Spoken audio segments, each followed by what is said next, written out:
Hello दोस्तों, आज की वीडियो में जानेंगे सनातन शक्ति के आगे झुका था औरंगजेब, मरने से पहले बनवाया था मंदिर। प्रचलित कथा के अनुसार एक बार औरंगजेब चित्रकूट आया था। तब उसने मंदाकिनी नदी के किनारे बसे भगवान शिव के प्राचीन मत्स्य गजेंद्र मंदिर को तोड़ने का आदेश अपनी सेना को दिया था। आदेश अनुसार जब इस मंदिर को गिराने की कोशिश की गई तो फिर क्या हुआ? दोस्तों, इस जानकारी के लिए वीडियो के अंत तक जरूर बने रहें और जो न्यू यूजर हैं प्लीज सब्सक्राइब कर दें। चलो वीडियो शुरू करते हैं। औरंगजेब ने सबसे ज्यादा 49 साल तक हुकूमत की। पूरी जिंदगी उसने अपने युद्ध लड़ने में खपा दी। उसने अपने साम्राज्य का विस्तार भी किया, इतना विस्तार की अकबर भी नहीं कर पाया। दक्षिण भारत को भी जीता। औरंगजेब बेहद क्रूर शासक था। कहा जाता है कि औरंगजेब की फौज जहाँ जहाँ जाती थी वहाँ वहाँ मंदिरों का नमो निशान मिटा देती थी। क्या आप जानते हैं औरंगजेब को भगवान राम की तपोभूमि चित्रकूट में नतमस्तक होना पड़ा था और एक भव्य मंदिर का निर्माण कराना पड़ा था। खास बात यह है कि इसका सबूत खुद औरंगजेब का लिखा ताम्रपत्र की कॉपी है। आज भी इसका परिणाम मंदिर में मौजूद है।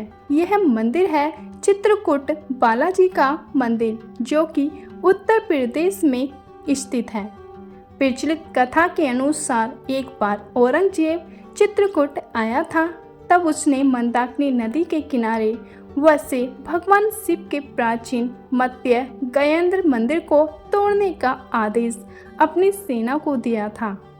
आदेश अनुसार जब इस मंदिर को गिराने की कोशिश की गई तो औरंगजेब समेत सैनिकों के पेट में अचानक दर्द शुरू हो गया। यह दर्द इस कदर था कि वे इसे सहन नहीं कर पाए और बेहोश हो गए। इसके बाद औरंगजेब दहशत में आ गया था। शाही हकीम को बुलाया गया। बावजूद इसके जब उनके सैनिकों की हालत में सुधार नहीं हुआ तो वह बालक दास नाम के संत के पास मदद मांगने पहुंचा, जहां उसने संत से अपनी सेना को ठीक करने की गुहार लगाई। इसके बाद संत बालक दास ने औरंगजेब को मंदिर और मूर्तियों को न तोड़ने की सलाह दी।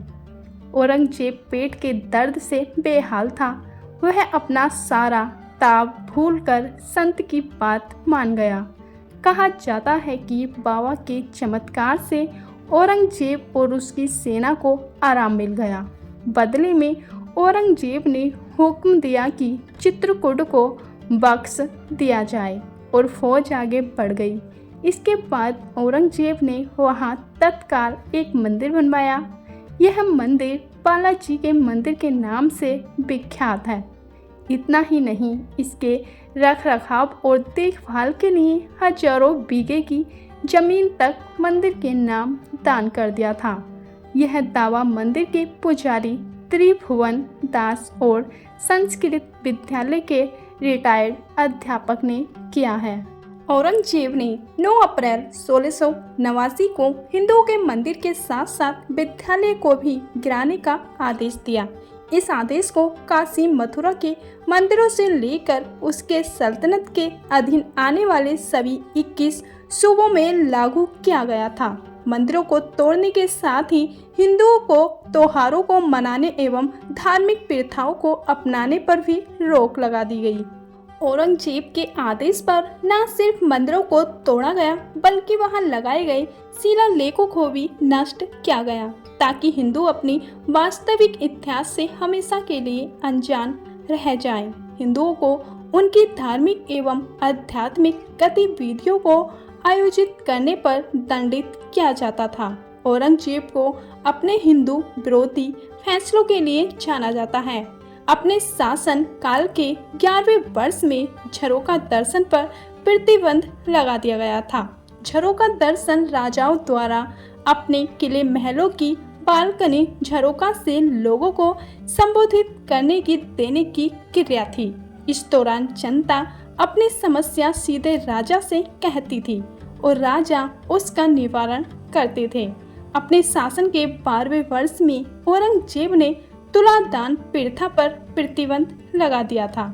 इस प्रथा के अंतर्गत राजा, महाराजा या किसी व्यक्ति को तराजू में एक तरफ बैठाकर किया जाता था और इसके भार के बराबर अनाज आदि तोलकर गरीबों में बांट दिया जाता था। हालांकि इरफान अबीब जैसे इतिहासकार औरंगजेब के कट्टरपंथी स्वभाव को उदार दिखाने की कोशिश करते रहे हैं। वे मंदिर आदि तुड़वाना ताकत की निशानी का दिखावा बताते हैं। मुगलों के प्रति आदर का भाव रखने वाले इतिहासकार इरफान अबीब का कहना है कि औरंगजेब ने मंदिर तुड़वाए थे क्योंकि उस दौरान कोई दूसरा राजा उस साम्राज्य को जीतता था तो वह सबसे पहले उस साम्राज्य के प्रतीक को खत्म करना चाहता था। इरफान अबीब ने ब्राह्मण वंश के शुंग एवं पल्लव का उदाहरण दिया है। उनका कहना है कि मौर्य वंश के बाद जब शुंग वंश के राजा पुष्यमित्र ने सत्ता संभाली तो सैकड़ों बौद्ध मठों को नष्ट करवाया था और वही संख्या में बौद्ध भिक्षुओं की हत्या करवाई थी। उनका यह भी कहना है कि सन 642 में पल्लव राजा नरसिंहवर्मन ने चालुक्यों की राजधानी वातापी में गणेश के मंदिर को लूटा और उसके बाद तोड़ दिया गया था। इतिहासकार राजीव द्विवेदी तो यहाँ तक तर्क देते हैं कि औरंगजेब ने काशी विश्वनाथ मंदिर को आमेर के राजा जयसिंह की निगरानी में गिरवाया था। द्विवेदी का यह तर्क पूर्वाग्रह और पक्षपात से जुड़ा हुआ नजर आता है। दोस्तों, आपको वीडियो कैसी लगी प्लीज कमेंट बॉक्स में जरूर बताना।